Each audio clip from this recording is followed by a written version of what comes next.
सभी धर्म जिज्ञासुओं को प्रणाम, अभिवादन, नमस्कार। कि धर्म क्या है? धर्म पर बड़ी चर्चा होती है, धर्म पर बहस होती है। धर्म की वास्तविकता क्या है? क्या है धर्म और धर्म क्या कहता है?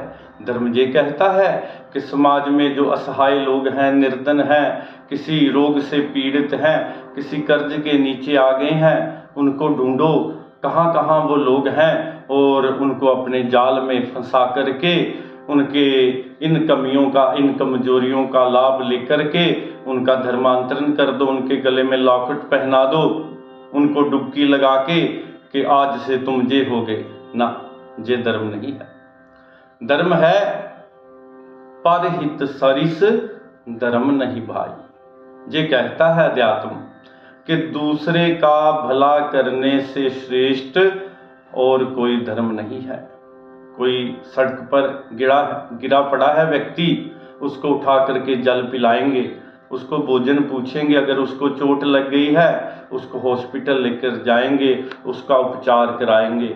उसका धर्म नहीं पूछेंगे कि तुम कौन से धर्म में हो, तब तुम्हारा उपचार किया जाएगा, तब तुमको पानी पिलाया जाएगा, तब तुमको भोजन कराया जाएगा। क्योंकि हमारी संस्कृति के जो सबसे श्रेष्ठ जो ग्रंथ है, पावन ग्रंथ है वेद, वो कहते हैं मनुर्भव, मनुष्य बनो और मनुष्य होकर के ही दूसरे मनुष्यों के साथ बिना किसी भेदभाव के साथ उनके साथ प्रेम करो, अपनापन रखो और उनमें भी अपने दर्शन करो, अपने परमात्मा को देखो उनमें। सिया राम में सब जग जानी, करूं ही प्रणाम जोरी जुग पानी। और जिस संस्कृति की हम बात करते हैं उसमें धर्मांतरण नहीं किया जाता, उसमें लोग धर्मांतरण करने के लिए आते हैं। ये बहुत बड़ा अंतर है धर्मांतरण करवाने में और धर्मांतरण करने के लिए लोग आते हैं। ये बहुत बड़ी वास्तविकता है और यही श्रेष्ठ धर्म होता है कि लोगों को अपने जाल में फंसा करके तुमको विदेश भेज देंगे, तुम अमीर हो जाओगे, तुम्हारी गरीबी दूर हो जाएगी। ये चमत्कार होते हैं, ये पखंड पैदा करके लोगों को अपने पीछे लगाया जाता है। ऐसे धर्म की वास्तविकता एक ना एक दिन सबके सामने आ जाती है, वो ज़्यादा चलता नहीं। और किस लिए ये ऐसा किया जा रहा है? कि सारे संसार में अपना साम्राज्य स्थापित करने के लिए। ये आज तक ना तो पहले कभी हुआ है, ना होगा और ना भविष्य में हो सकता है। क्योंकि संसार में, विश्व में एक ही धर्म है, मानवता का धर्म, और उसका साम्राज्य पहले से ही स्थापित है। जहाँ तक हमारे पंजाब की बात है, जहाँ तो पहले ही जो गुरुओं की वाणी है हमारे पास उपलब्ध है, अति श्रेष्ठ जो है कि अव्वल अल्लाह नूर उपाया, कुदरत दे सब बंदे, एक नूर ते सब जग उपजया, कौन भले को मंदे। कौन हमारा वैरी है, कौन हमारा शत्रु है? हम तो किसी से वैर करते ही नहीं, हम किसी से शत्रुता करते ही नहीं।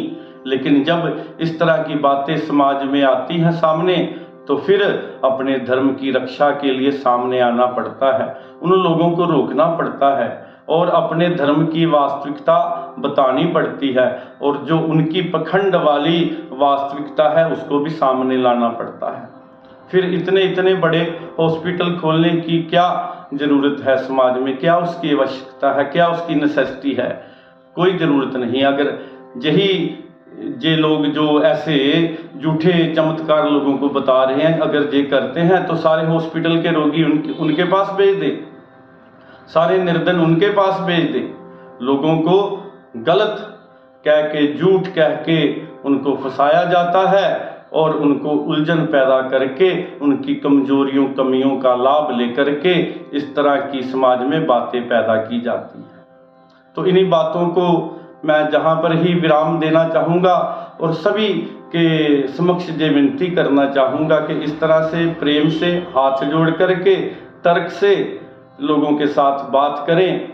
और बार बार जो मैं गीता की हर कार्यक्रम में बात करता हूँ कि स्वधर्मे निधनम श्रेयः पर धर्मे भयावह।